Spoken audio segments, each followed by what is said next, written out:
Hello and welcome to the video. In this video I want to take a first look at this brand new camera from Foxeer. Now this is the Predator Mini. Now it seems to be kind of sat between the Monster V2 and the Arrow V3, and this particular camera has a couple of special little features up its sleeve and seems to be running a completely different firmware from all the other Foxeer camera that I've played with. So in this video what I'm going to do, show you how it comes in the box, then I'll show you how it performs. I'll do some videos showing you what it's like in low light conditions, how quickly it changes with the wide dynamic range that's on this thing, and also a quick little bit of flight footage so you can see how this thing performs. Now, going from the specs on the website, this is a 1000 TVL line camera. It has a super wide dynamic range. We've seen that on a lot of other cameras recently, and it's great. It means that even when you're looking directly at the sun, you have features and detail in the shadows and other places as well, and that's very useful both if you're flying at altitude and you're looking towards the sunshine and you still want to be able to make out the ground, but particularly useful if you're flying at speed, maybe in between obstacles or under trees. It means that you don't have that problem where the camera's constantly fighting to try and figure out the exposure. The wide dynamic range means you get a pretty good view all the time. 5 to 40 volt input, reasonably standard these days. The on-screen display is a little bit different, we'll see that in a second. 4:3 aspect ratio, supports 7 languages and comes with a bracket on it that allows you to fit it as like a mini camera or as a standard sized HS 1177 style camera as well. Now interestingly, in the specs here it's not talking about the sensor that's being used, but it's talking about the fact there's no jello, and in the playing that I've done with it here, it looks like it's a CCD sensor. Now at the moment the CCD sensor is in things like the Arrow, the Monster V2 I think CMOS, so it'll be interesting to show you kind of how this little guy performs. So let me just show you how this thing comes out the box.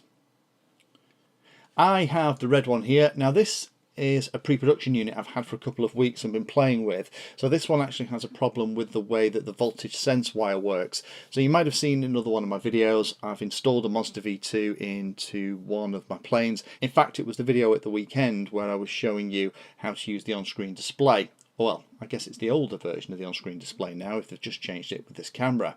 And here you can see the pins are at the top. This is the 1.8mm lens. The 1.8mm lens is about 110 degrees field of view. The 2.5mm lens is about 100 degrees field of view. So personally I find the 1.8 is wide enough for me. I like about 120, 130 degrees field of view for flying, so this is slightly narrow, but not so that I've noticed.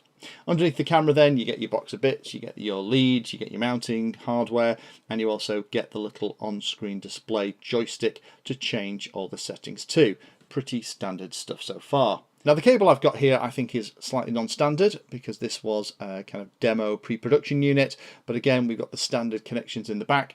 We have the voltage, ground and video out wires, then we have a couple of cables for the on-screen display, and we have the voltage sense at the end. If you connect that light grey or light blue voltage sense wire to a battery, then that will read the battery voltage on your screen. I love that for fixed wing where I haven't got a flight controller. I can just monitor how the flight pack is feeling. Or if you haven't got it plugged in on the production units, I believe it'll show the voltage that the camera is receiving from the video transmitter. The other thing to mention about this is it does appear to have very, very low latency, kind of sub 20 milliseconds. So it is a very nice camera for flying quickly with. It does give you a very, very connected feel. The cable at the back accepts a standard kind of Fat Shark style cable. So if you have one of these little 3-pin numbers, you can just plug this in the back and it'll power it as well. I've been using it with Immersion RC and Fat Shark transmitters and a couple of others that provide 5 volts, and the camera's been behaving flawlessly. So now we've had a look at that, let's have a very quick look at what it's actually like in real life. So first of all, let me show you what it's like in really low light conditions. So this video here is taken just after dawn, and the image in the bottom right hand corner is how it actually appeared to the naked eye, or as close as I can get it. And hopefully you can see here how well the camera is coping and how nicely it's exposing for these lower light conditions. Now the reason it's freaking out in the middle of the on-screen display is because I don't have the production version of the camera.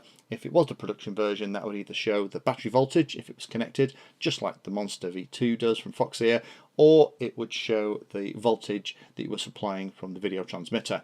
I'll turn all this off in a minute when we've looked at this, and I'll show you what the flight footage is like. But hopefully you can see here as I move it around, it's doing a really good job at providing nice levels of detail. It's pretty crisp. I think it's over sharpening a touch. I'm not sure what the default settings will be on the production camera that's just come out today, but hopefully you can see as I go up into the sky and back down into the ground how quickly it's compensating and managing for these lower light conditions. Next bit of footage to show you is one walking down the standard lane that I always tend to use because it has lots of high contrast areas and lots of detail as well. On a bright winter's morning here in the UK, the sun is very bright. We have some very deep shadow in the lane as well. And hopefully you can see here that the camera is coping really well. The sky still has the right colour, even when we're getting little bits of the sunshine popping through the branches. It isn't blowing the camera out, and I'm still getting lots and lots of detail in the foliage. And as I move it around and pan around to kind of see how it's all working, you can see how nicely the camera is kind of coping with everything. Again, this is at the standard sharpening settings. In the goggles themselves, I was actually recording this on Fat Shark Dominator V3s. It's using the internal DVR. The DVR in the Fat Sharks can introduce a lot of artifacts into the image, and some of the problems that we're seeing here in the image is actually due to the DVR. The image itself is very nice indeed, and I'm not really noticing the camera switching between the very high light conditions and the darkness of the deep shadows, where to the eye those shadows are very deep indeed. In fact, I can see more detail here with the camera in those shadowed areas than I can easily with the naked eye. But hopefully you can see how nicely it's working. The colours are pretty spot on, a fraction oversaturated if anything, but nothing to write home about. The bit that particularly impressed me was this bit here, where I'm actually looking directly up the canal into the sunshine. We've not only got the sky being exposed for, but the reflection of the sky in the still water on the canal, and I'm still being able to see details and branches and all those bits and pieces as well. In fact, you can see how in the lens it is, because you've got that bit of lens flare being picked up by the optics in front of the sensor. So let me just show you how the actual on-screen display works. It is a little bit different from the normal one. So again, it's using the standard style joystick that you would normally use for any of your Foxeer cameras, but it's using it in a slightly different way. So here we are looking at a Painless 360 mug on the table, and there we are, we're actually looking live. Now, there are all the details at the bottom that we were first looking at, but the name of the camera that you can change, the fact that there is a very low voltage, and on the right hand side we have a timer running too. Now for the flight footage, I'm going to turn most of that off just because it'll get in the way and I'll find it slightly distracting with that alarm flicking away at the bottom of the screen. So to access the mini menu, then you just press the up arrow. That'll allow you to turn the time on and off, also show the power level on and off, and set the voltage alarm as well. Like I said, I'm going to turn all of that off just because I don't want it. Interestingly, normally in this part of the menu on the standard Foxeer camera, it also allows you to change the name of the camera as well, but not in this version. So let me just show you what the main one's like. Press and hold the middle button and that'll take you into the main menu. The first thing that you get to be able to do is to change the name of the camera. It's actually here on this Predator camera, which is a little bit different from all the others I've played with. I won't make you sit through that as I put Painless 360 in. Then you can adjust the picture, and here we have a standard slider setup. The sharpness is a bit high. I'm going to turn that down for the flight footage, but you can see you've got brightness, contrast, sharpness, hue, color gain, so you can play with all these settings. Again, I'm not sure how the production unit is going to be supplied. What we're looking at now is the defaults of how mine came, so let me just turn sharpness down a little bit. But the thing that I'm really impressed with, and lots of pilots will be over the moon about, is this allows you to flip the image. Not only does it allow you to flip it horizontally, which is kind of nice, but it allows you to flip it vertically as well, and both horizontally and vertically too.